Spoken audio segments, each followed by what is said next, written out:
हे guys welcome back to my channel M Mahesh. तुमचं खूप खूप स्वागत आहे आपल्या मराठी यूट्यूब चॅनलमध्ये एम फॉर्म महेश. तर गाईज बघू शकता आता आपला पुढचा प्रवास सुरू झाला आहे. तर आता आपण जात आहोत कालीघाट मंदिरामध्ये. तर ते आहे कोलकातामध्ये. चला तर गाईज पुढचा प्रवास पाहूया. तर गाईज सकाळ सकाळचा वेळ होता आणि आम्ही स्टार्ट केली छानपैकी ब्रेकफास्टमध्ये. आपण फुल नाईट कंटिन्यू ट्रॅव्हल करून आपण कलकत्त्याला जात आहोत. तर रस्त्यामध्ये आसनसोल या गावामध्ये आपल्याला छान असा नाश्ता मिळाला. एक आजोबा ते बनवत होते आणि ते सर्व करत होते. त्यांची मुलगी होती, ते सुद्धा सर्व करून आपल्याला चांगला पाहुणचार केला. मस्तपैकी लुच्ची आणि भगुनी हे तिकडचं फेमस ब्रेकफास्ट आहे ते खाल्लं. मग आपला प्रवास सुरू झाला थेट कलकत्त्याला. तर गाईज तुम्ही हा ब्रिज बघू शकता. आपला वर्ली सीलिंग सारखाच ब्रिज कलकत्त्यामध्ये सुद्धा बांधला गेलेला आहे. खूप सुंदर होता. तर हे बघू शकता मेन सिटीमध्ये आपण आता पोहोचलो आहोत. आपण कालीघाटच्या मंदिराच्या आजूबाजूच्या परिसरमध्येच आपण रूम घेऊन तिथे विश्राम करून मग संध्याकाळी आपण दर्शनाला निघू. तर गाईज बघू शकता सुंदर असा आपला प्रवास चालू आहे. आपण आता हार्डली 2-3 मिनटावरती कालीघाट मंदिर आहे तिथे पोहोचू. रूम वगैरे बुक करू, फ्रेश होऊ आणि मग दर्शन करू.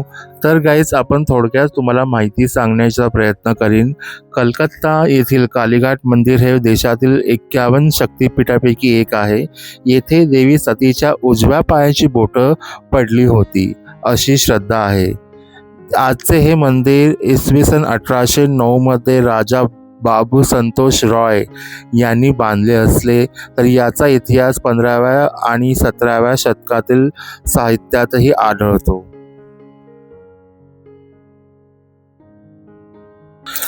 पौराणिक कथेनुसार जेव्हा भगवान विष्णूने माता सतीचे शरीर सुदर्शन चक्राने छिन्नविछिन्न केले तेव्हा तिचे उजव्या पायाची बोटं या ठिकाणी आदी गंगा नदीच्या काठी पडले.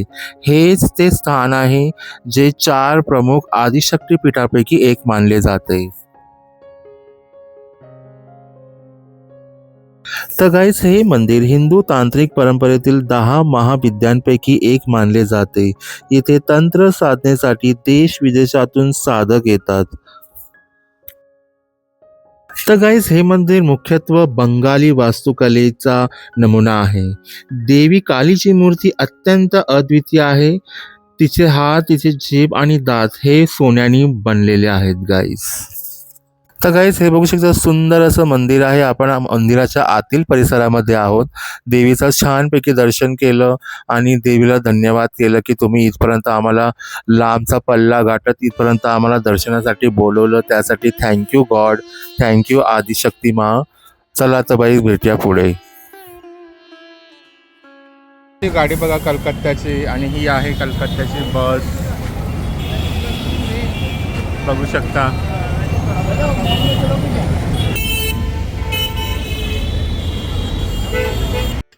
तर गाईस आपण मंदिराच्या बाजूलाच मेट्रो स्टेशन आहे. तिथून आपण मेट्रो पकडली आणि आपण थेट गेलो दक्षिणेश्वर मंदिराजवळ. अगदी 20 मिनिटात तुम्ही दक्षिणेश्वर मंदिराला पोहोचू शकतात.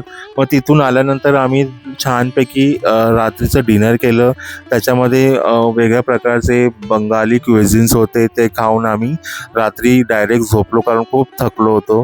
तर बेगून भाज्या, राईस, दाल आणि रोटी आणि छेनाची ग्रेव्ही असं काही पदार्थ होते त्या रेस्टॉरंटमध्ये. आम्ही चांगल्यापैकी खाल्लं आणि झोपलो. तर गाईज भेटूया आता पुढील भागात. तोपर्यंत पाहत राहा एम फॉर महेश. आता कंटिन्यू ब्लॉग गाईज येत राहतील. Bye bye.